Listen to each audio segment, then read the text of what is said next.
Hi Leslie. Hello. What are you doing? Well, I'm looking at this talking stick that you gave me earlier on, that I'm going to have a little chat with and connect to find out what it wants to be. It's already telling me that it's something oceanic to begin with, because I can see a shape of a great animal of the sea in there. I'm not quite sure which one yet. We're going to have a little chat about that. But it's not just going to be that, because within this wood there are so many stories. It's telling stories of different parts of the world, because everything's connected and the roots of the trees are connected all the way through the earth. So they have experience of all the things in the earth. So the stories within these sticks carry the spirit of the stories of all the things of the earth. Do you want to bring it forward so we can have a look at it? Well, this is one that Andrew's just debarked and sanded, and that way perhaps it's not quite so apparent, but if I turn it this way and you see it, you can see the shape. I can see that. Emerging. Yeah. As if it would be coming from a great wave and coming up. So there's a great power of an elemental power of like the ocean in this.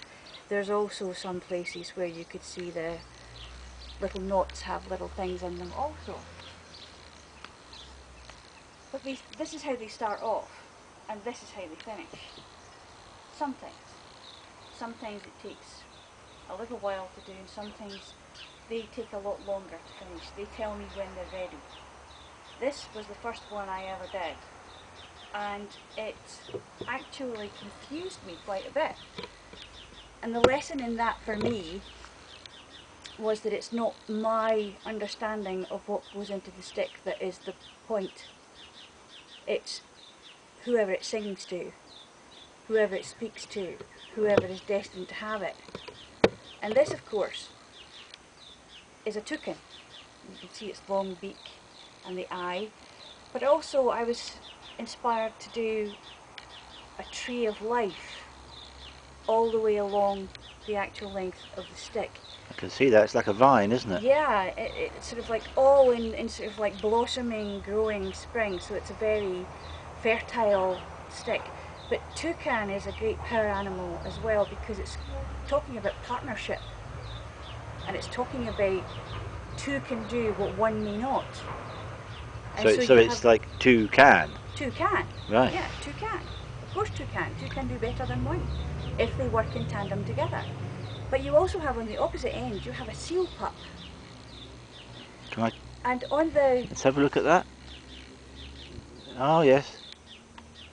And it was interesting that we should have a seal on the other end of a toucan, because one flies in the sky and the other one dives in the sea. So you have like two elements. You have air and water, but you also have earth in between, because both of them live on earth. So you have something that dwells in two elements and dwells in two elements and has one element in between. The one that joins them. The one that joins them both. So this is how they get decorated also. We have here some fancy feathers. I get them from places that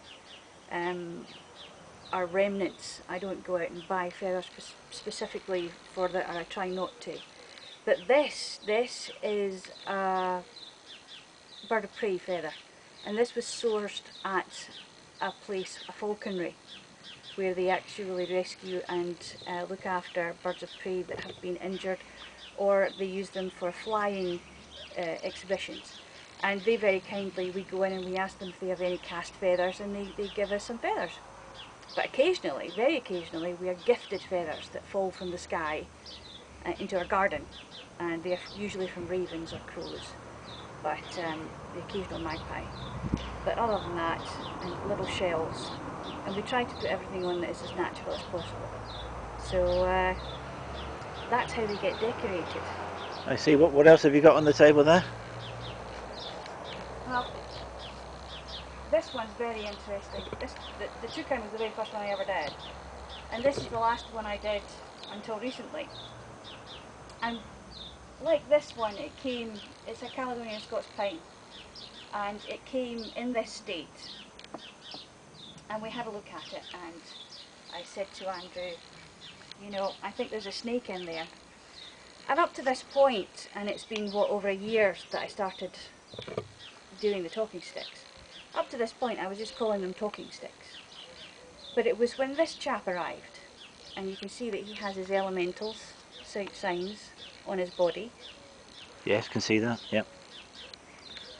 And I thought, you know, he's so beautiful, and it just wants to be touched, and it wants to be picked up. And he's just gorgeous. And of course he's a corn snake. And I thought about it, and it was, I woke up one morning and thought to myself, the thought just struck me, and it's not a talking stick. It's a power animal stick. It's a power animal inspired stick. It has the spirit of the power animal within it, and this stick will be attracted to, or a person who is attracted to this stick will be requiring snake medicine. That's what their important thing is, that's what their need will be, and this will impart snake medicine to that person, and the power of snake medicine for whichever ailment, dis-ease or need will be for that person.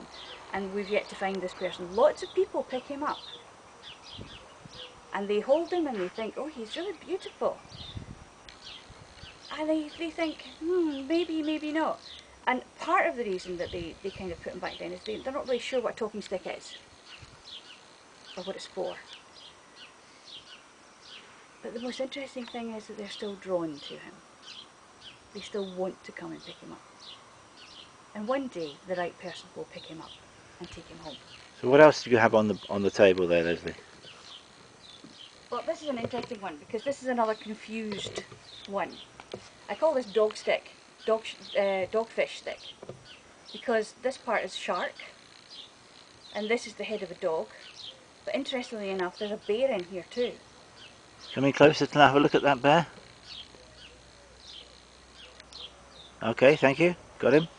And he just popped out of the wood for no apparent reason, and I have no idea why, but it's not for me to know. Why is that? Because these sticks are for others, they're not for me. They tell the story, as I said, just because it looks like one animal doesn't mean to say that's the animal we're going to do. The animals or the symbols that come out of the stick are what I put on them. This started off as a few blobs. There was a small thing on there. I was in trance, picked up the paintbrush and started to blob, and there was this bear, and I thought, that's not very good, because you know, it's a great bear, but it shouldn't be there. And then I thought to myself, but actually it should, because that's where it came from. It was gifted from the wood. So, and bear happens to be my power animal too, so it may well be that he's saying hello.